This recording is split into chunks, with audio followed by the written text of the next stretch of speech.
But OTT shifts that focus to several other talented artists. And do you think that that shift is going to be detrimental to commercial films at large? The rising popularity of Netflix is to blame for the perceived decline of cinema.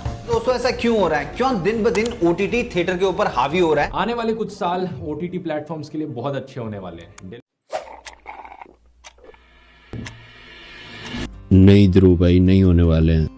Okay, so Indian OTT is not suffering financially, but let me start with the very prominent fact that Indian streaming industry is culturally dead. Okay, so first of all, this is my first video on internet. आज से पहले मैंने किसी भी तरह का कोई भी content नहीं बनाया, so please forgive me if I make any mistake and I'll try to improve throughout the journey.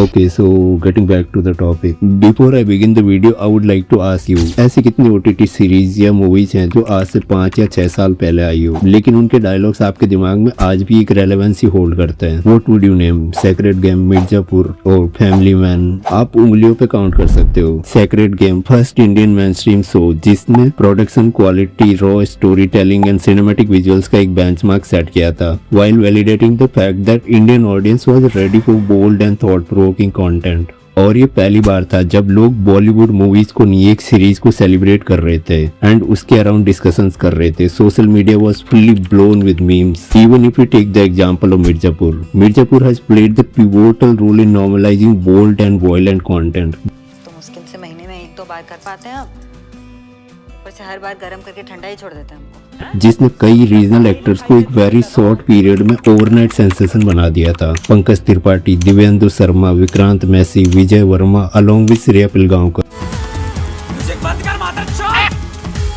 Mirzapur was the breakthrough role for all these unrecognized actors जो आज mainstream pop culture के आइकॉन्स हैं। लेकिन क्या आपने Indian OTT पर पास कुछ years में मिर्जापुर जैसी करियर डिफाइनिंग या सैक्रेड गेम जैसी रेवोल्यूशनरी सीरीज विटनेस करी है? Unfortunately not, because Indian streaming industry is now more or star driven. It's not about story anymore. As I have taken the example of Mirzapur, now I'll ask you, Mirzapur के ऐसे कितने actors हैं जिनको आप मिर्जापुर से पहले से जानते थे? Pankaj Tripathi,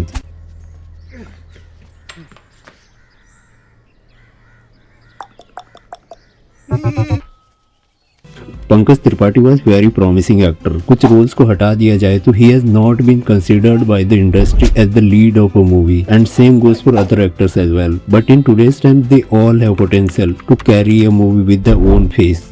And I won't hesitate while saying that Mirzapur has very favorable role in their career. There was a time जब एक वेब शो के रिलीज के बाद उस सीरीज के बारे में लोग डिस्कशंस करते थे, लोग सोशल मीडिया पे आर्ग्यूमेंट्स करते थे अबाउट देयर फेवरेट सीरीज। तो आज वो एक्साइटमेंट क्यों नहीं दिखती OTT पर रिलीज होने वाली मूवीज या शोज के लिए? Where is the cultural relevancy of digital streaming industry? क्यों इंडियन OTT अब पोटेंशियली आइकॉनिक शोज और मूवीज प्रोड्यूस नहीं कर पा रहा है?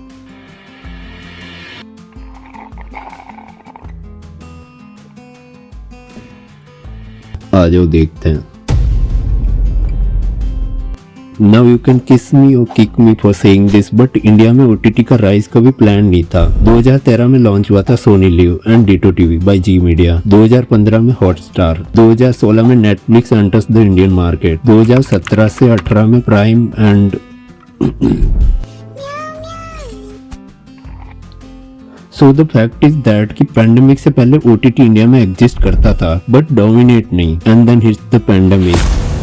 थिएटर्स बंद हो गए, लोगों के म्यूचुअल इंटरेक्शंस बंद थे, लोगों के पास टाइम अनलिमिटेड था but source of entertainment limited था। People were bored of daily soaps and family dramas. Boredom से एस्केप करने के लिए लोगों ने OTT की तरफ मूव करा। फिर शुरू हुई बिंज वॉचिंग, लोगों में कंटेंट लस्ट बढ़ने लगी। People were exploring regional and global content in mass quantity and that force OTT to produce content in mass quantity. And after that कुछ शोज या मूवीज को हटा दो तो इंडिया में वैसे शो कभी नहीं बने जो ग्लोबल पोटेंशियल होल्ड करते हो। And from then to till now OTT is still chasing quantity और क्वालिटी। तो क्या आइकॉनिक शोज रेयर हो गए हैं? क्या ये सिर्फ स्ट्रीमिंग इंडस्ट्री की गलती है? नहीं। 1989 में मूवी आई थी मैंने प्यार किया। उसके बाद बॉलीवुड में एक रोमांटिक मूवीज की वेव आई थी। Dil 1990, Dil Hai Ke Manta Nahin 1991, Saajan 1991 and later trend has been blown by Dilwale Dulhania Le Jayenge and still Bollywood following the same thing. Kantara hit हुई तो बॉलीवुड में एक माइथोलॉजिकल ड्रामा मूवीज की वेव आई। छावा हिट हुई तो Bollywood starts moving to the historical drama and Animal has introduced core violence in Bollywood and from now on Dhurandhar will do the same thing for Bollywood.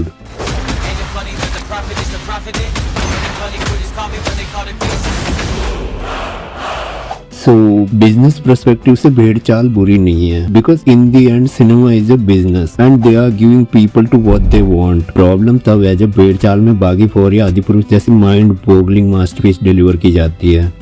Hi Prabhas, are you ready for tomorrow? All excited, fingers crossed. What the hell they were doing? But when it comes to digital industry, it doesn't have any clear roadmap. Indian OTT आज तक crime thrillers और dark souls के around ही revolve करता आया है। साहब तो ये चोर पुलिस का खेल मत खेलना तुम।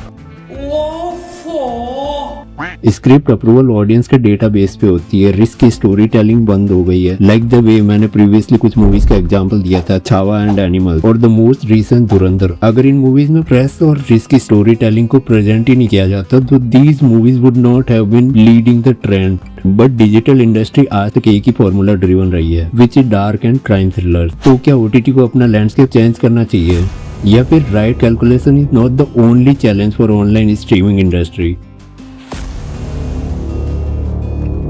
2017 to 2020 is the time has considered the golden time of YouTube India. Bhuvan Bam, Amit Badana, Ashish Chanchalani, Swagger Sharma, Round to Hell were the face of YouTube India, जिनको देख के न्यू क्रिएटर्स इंस्पायर होते थे। But the sudden change in audience behavior has completely vanished the existence of some creators like Amit Badana, Technical Guruji, Mumbaikar Nikhil, and many more. Now this is not a controversial argument anymore if I say long form content is taking its last breath since the audience has addicted to short form content. Audience के behaviour shift ने long form creators को highly affect किया है। Vertical scrolling has trained audience for instant gratification. एक high section of audience instant dopamine की तरफ move कर चुका है। एक इंगेजिंग स्टोरी लाइन के बिना आप ऑडियंस को होल्ड नहीं कर सकते। जिन क्रिएटर्स ने ऑडियंस के सडन बिहेवियर चेंज को समझा वो सर्वाइव कर गए, but those who have been vanished जो सिर्फ ऑडियंस को नॉस्टैल्जिया फीलिंग कर रहे थे। Now it's a prominent fact that audience की प्रेफरेंस बदल चुकी है towards the content. Vertical scrolling allows audience to get more entertainment and more dopamine in a very short time, जिसने हर लॉन्ग फॉर्म क्रिएटर्स को अफेक्ट किया है। But क्या सिर्फ ये रील की गलती है? नहीं, content flooding is equally responsible for this. Iconic shows कभी एक्सीडेंट नहीं होते हैं। एक आइकॉनिक शो बनाने के लिए discussion, anticipation, curiosity, cultural conversion चाहिए होता है, लेकिन आज कंटेंट इतना है कि किसी शो को कल्चर बनने का टाइम ही नहीं मिलता।